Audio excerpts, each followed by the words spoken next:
After leaving Ingrid's apartment, I couldn't shake off the feeling of suffocation. I needed to see the wall from my side again, from the side of freedom. I stood on a wooden platform, looking over the ugly concrete snake and into the Todesstreifen, the death strip. It wasn't just a wall.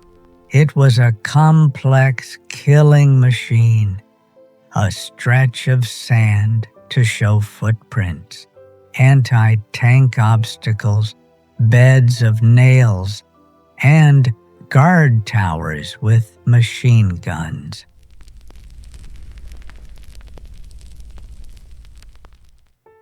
The soldiers in those towers had one simple, monstrous order: Schießbefehl, an order to shoot anyone who tried to cross. No warnings needed. As I stood there, my mind went back to a hot afternoon in August 1962. I was a young journalist then, near Checkpoint Charlie. Suddenly, we heard shouts, then gunshots. A young man, just a boy really, 18 years old, had tried to climb the wall. His name was Peter Fechter. He was hit. He fell back into the death strip on the eastern side, screaming in agony. We could see him.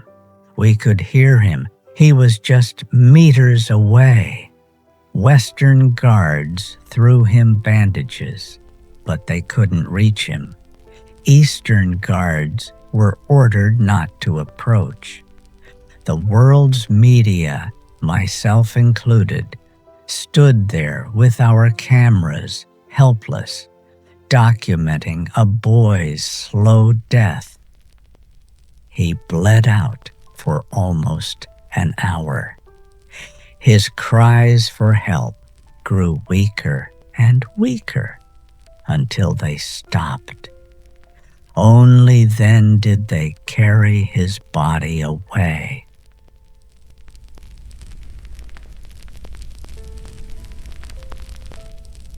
Peter Fechter was not the first to die, and he would not be the last. Over 100 others would share his fate, shot while tasting the air of freedom. That is the memory that truly defined the wall for me. It wasn't just a wall of shame. It was a tombstone. A 155-kilometer-long tombstone that ran through the heart of a city. And as I stood there in the 80s, looking at that cold, silent monster, I understood. The hope I had in 61 was dead. This wall was not built to contain people. It was built to crush their souls.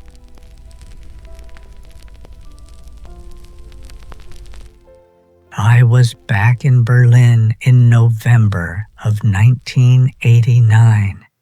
The air was thick with change. Protests were sweeping across Eastern Europe. But still, no one, absolutely no one, believed the wall itself would fall. On the evening of November 9th, I was in my hotel room, watching a painfully dull government press conference on TV. It was almost over. Then, a journalist asked a simple question about new travel regulations. A mid-level party official named Gunter Schabowski, looking confused, shuffled through his papers. He mumbled something about citizens being free to leave. When asked when this would take effect, he hesitated, then uttered the words that accidentally changed the world. As far as I know, effective immediately, without delay. There was a stunned silence in the press room. And in my hotel room, it couldn't be true. It had to be a mistake. But the news was out. It spread like wildfire.